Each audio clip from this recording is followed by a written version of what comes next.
আজি আমি চিৰাং জিলাত অৰুণোদয় আঁচনি, মুখ্যমন্ত্ৰীৰ আত্মনিৰ্ভৰ অসম আঁচনি আৰু লাখপতি বাইদেউ বা মহিলা উদ্যমিতা আঁচনিৰ পৰ্যালোচনা কৰোঁ।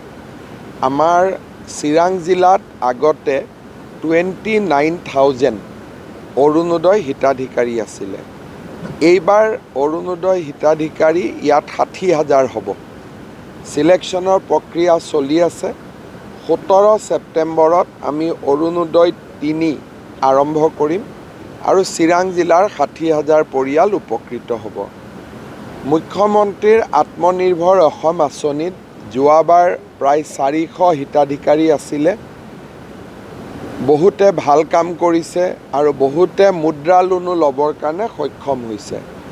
এইবাৰ আমি চিৰাং জিলাত আৰু 1200 যুৱক যুৱতীক মুখ্যমন্ত্ৰীৰ আত্মনিৰ্ভৰ অসম আঁচনি দিম।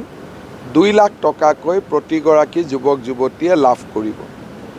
মহিলা উদ্যমিতা আঁচনিৰ ক্ষেত্ৰতো প্ৰায় 45,000+ মহিলা চিনাক্ত হৈছে চিডলি আৰু বিজনী সমষ্টিত। তেখেতসকলেও 10,000 টকা কৰি লাখপতি বাইদেউ আঁচনিৰ অধীনত লাভ কৰিব। আজি আমি সকলোৱে বহি আঁচনিবোৰ আলোচনা কৰিলোঁ। নতুনকৈ 4,000 ৰেচন কাৰ্ডো আহিছে চিডলি আৰু চিৰাঙৰ কাৰণে। আঁচনিবিলাকৰ যাতে সুবিধা সকলোৱে পাব পাৰে তাৰ কাৰণে আমি খুব সুন্দৰ কৰি আলোচনা কৰিলোঁ, যাতে সকলো ৰাইজে ইয়াৰ সুবিধা পাব পাৰে।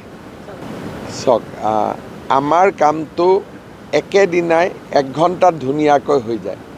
আমাক নাগৰিক সন্মিলনৰ প্ৰয়োজন নাই, আমি নিজৰ ভিতৰতে কৰি লওঁ। গতিকে যেতিয়া এছেম্বলি ইলেকশ্যনৰ ওচৰ চাপিব, এদিন গধূলি মোৰ ঘৰত বহিম, এনাউন্স কৰি দিম। कोई चैलेंज नहीं है, शांति से चुनाव हो जाए वही सबसे बड़ा चैलेंज है। उसमें कोई चैलेंज का बात नहीं है, किसी को जीतना हारना नहीं है। बीजेपी का स्थिति से कोई इम्पोर्टेंट ज़्यादा बात है कि शांतिपूर्ण हो जाए। तो बीजेपी तो शांति के लिए चुनाव लड़ रहे हैं, तो बढ़िया से हो जाए वही सबसे बड़ा बात है।